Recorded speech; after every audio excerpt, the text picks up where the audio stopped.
तक इस विषय पर सभी ने बहुत बड़ी चर्चा की है, बहुत अच्छे विचार सुझाव भी दिए हैं। इसी तरह से हमारे देश में एक बहुत बड़ा नशा फैला हुआ है, अंधभक्ति। अंधभक्ति सबसे खतरनाक नशा है और अंधभक्त इस कदर से बना दिया गया है पूरे देश को कि हम उस अंधभक्ति से निकलकर सच को जानना नहीं चाहते हैं। जिस बुनियाद पर यह देश खड़ा हुआ है, जिससे हमारा देश चल रहा है, संविधान, उस संविधान के बारे में जो उनके असली निर्माता हैं उनके बारे में देश को पता ही नहीं है। असली निर्माता सर बी.एन. राव हैं।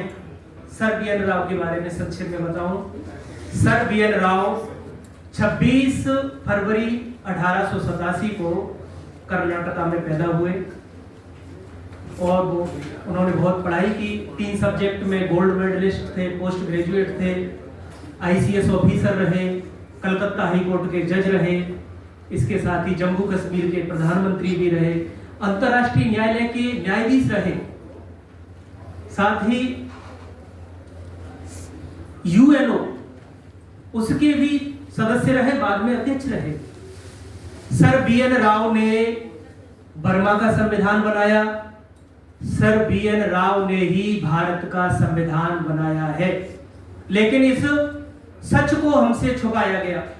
इस सच को छुपाने में हमारे नेताओं का, हमारे देश के जो प्रमुख लोग हैं उनका बहुत बड़ा योगदान रहा और झूठ फैला दिया गया और उस झूठ के कारण देश अंधभक्ति में डूब गया है और उस अंधभक्ति में डूबकर हम आपस में ही लड़ रहे हैं। उस अंधभक्ति में फंसकर हम अपना सर्वनाश कर रहे हैं। देश के अंदर जितनी भी समस्याएं हैं, सारी समस्याओं की जड़ भारत के संविधान में छुपी हुई है, लेकिन संविधान पर कोई सवाल नहीं कर सकता क्योंकि अंधभक्ति इतनी फैला दी गई है कि फला ने संविधान लिखा है, अगर कोई संविधान को कुछ कहेगा तो देश में तमाम आंदोलन होने लगते हैं। लेकिन असली संविधान निर्माता सर बी.एन. राव है। इसके लिए मैंने एक किताब लिखी है, संविधान निर्माता सर बी.एन. राव, और ये किताब हम आप सभी को देके जाएंगे।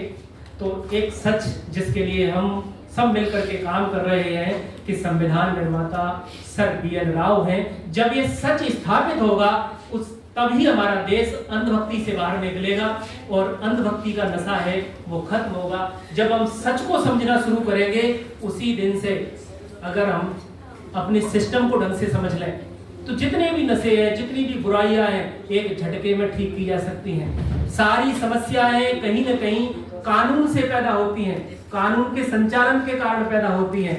अगर हम उनको दूर कर लेंगे, संविधान को समझ करके दूर कर लेंगे तो ये बुराइयां भी दूर होंगी। और इसको समझने के लिए आप ये किताब जरूर पढ़ें, संविधान निर्माता सर बी.एन. राव, और हम इस सच को पूरे देश में स्थापित करें कि संविधान के असली निर्माता सर बी.एन. राव हैं और कोई नहीं। आज मैं अपनी ही बात रखता हूँ। आप सभी ने सुना, इसके लिए आभार। वाहिगुरू जी का खालसा, वाहिगुरू जी की फतेह।